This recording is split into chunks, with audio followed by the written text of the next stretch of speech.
आज के इस लेक्चर में हम रीप्लेस स्टेटमेंट को स्टडी करेंगे। MySQL के अंदर रीप्लेस स्टेटमेंट किस पर्पस के लिए यूज़ होती है और उसकी वर्किंग कैसे होती है। सो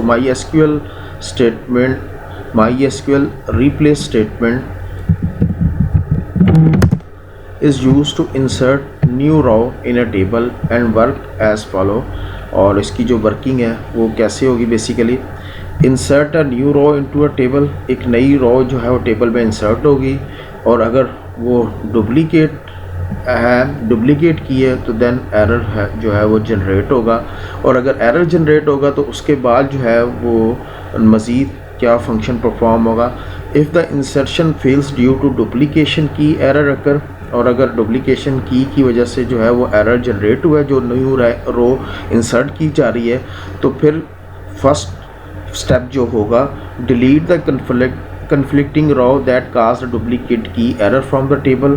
उस टेबल में जो ऑलरेडी रो जो कि डुप्लीकेट की वजह से एरर जनरेट हो रहा है, कन्फ्लिक्शन जो क्रिएट हो रही है, उस रो को डिलीट किया जाएगा, और insert the new row into the table again. और रिप्लेस स्टेटमेंट जो है वो नया रिकॉर्ड जो है वो इंसर्ट यानी कि नई रो जो है वो इंसर्ट कर देगी, जो ऑलरेडी पहले से मौजूद थी जिसकी वजह से डुप्लीकेट एरर जनरेट हो रहा था, उसको डिलीट कर दिया जाएगा और रिप्लेस स्टेटमेंट के थ्रू नई रो इंसर्ट कर दी जाएगी।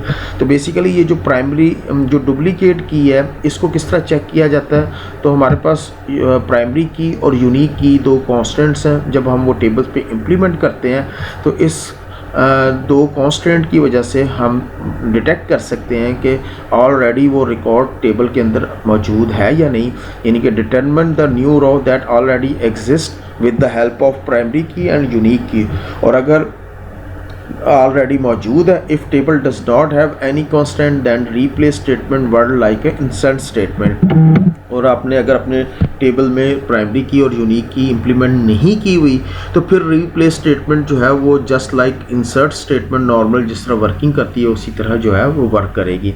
इसका syntax basically replace into keyword है, टेबल का नाम, कॉलम की लिस्ट जिसमें आपने वैल्यूज़ इंसर्ट करनी है, फील्ड्स के नेम, और फिर आप वैल्यूज़ कीवर्ड के साथ आप वैल्यूज़ स्पेसिफाई करेंगे तो वो वैल्यूज़ जो हैं उन फील्ड्स की वैल्यूज़ जो है वो टेबल के अंदर इंसर्ट हो जाएंगी।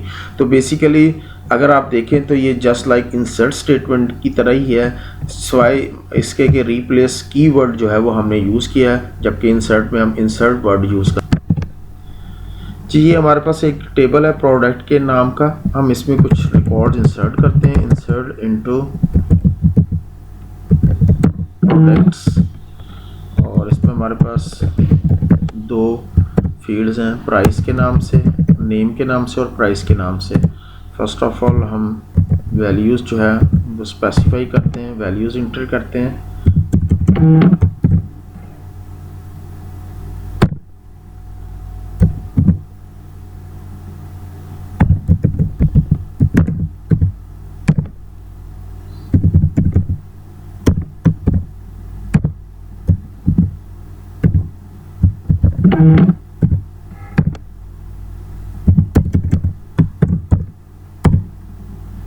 जी, ये हमने 3 रोज़ जो है वो इंसर्ट की इंसर्ट कमांड के थ्रू। अगर हम इसे वेरीफाई करना चाहें, सेलेक्ट स्टार्टिंग फ्रॉम प्रोडक्ट्स, तो ये हमारे पास 3 रिकॉर्ड्स जो है वो इंसर्ट हो चुके हैं। लेट्स सी, अब हम रिप्लेस कमांड को यूज़ करते हैं। रिप्लेस कमांड जो है basically replace into products table name है, और उसमें हम आईडी और प्राइस दो फील्ड स्पेसिफाई किए, वैल्यूज़ जो है वो हम स्पेसिफाई करते हैं, आईडी नंबर 2 और उसकी प्राइस जो है वो 20,000, और हम इस रिप्लेस स्टेटमेंट को एग्जीक्यूट करते हैं। तो 2 नंबर पे हमारे पास प्रिंटर अवेलेबल है और उसकी प्राइस 15,000 है। अब हम जो वैल्यूज़ इंसर्ट कर रहे हैं उस पर हम आईडी स्पेसिफाई कर रहे हैं, और जो है प्राइस हमने नेम जो है वो स्किप किया हुआ है। अब बेसिकली ये जब स्टेटमेंट एग्जीक्यूट होगी रिप्लेस, फर्स्ट ऑफ ऑल वो चेक करेगा 2 नंबर आईडी जो है वो ऑलरेडी मौजूद है, इट्स मीन कि डुप्लीकेशन है।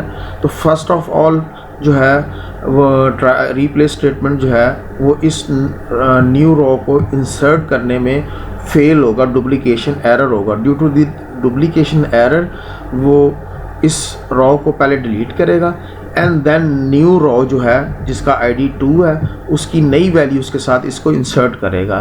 तो उसमें प्राइस तो हमारे पास आ जाएगी, लेकिन नेम हमने स्पेसिफाई नहीं किया, तो नेम जो है वो नल होगा। लेट्स से कि हम इसको एग्जीक्यूट किया। अब अगर हम इसको दोबारा वेरीफाई करें तो ये देखिएगा, पहले उसने इस रॉ को डिलीट किया क्योंकि 2 नंबर आईडी ऑलरेडी मौजूद था। जैसे ही हमने रिप्लेस स्टेटमेंट के साथ जो है आईडी और उसकी प्राइस स्पेसिफाई की थी, उसने एग्जीक्यूट किया, ट्राई की इंसर्ट करने की, but already 2 IDs available. So first that delete that record, और उसके बाद उसने इस नए रिकॉर्ड को इंसर्ट किया और नए रिकॉर्ड में जो है नाम हमने स्पेसिफाई नहीं किया था, तो उसकी जगह उसने नल रख दिया और उसकी जो है अमाउंट जो है वो इंसर्ट कर दी। So that is replace into statement जो है वो हमने इस वीडियो में स्टडी की।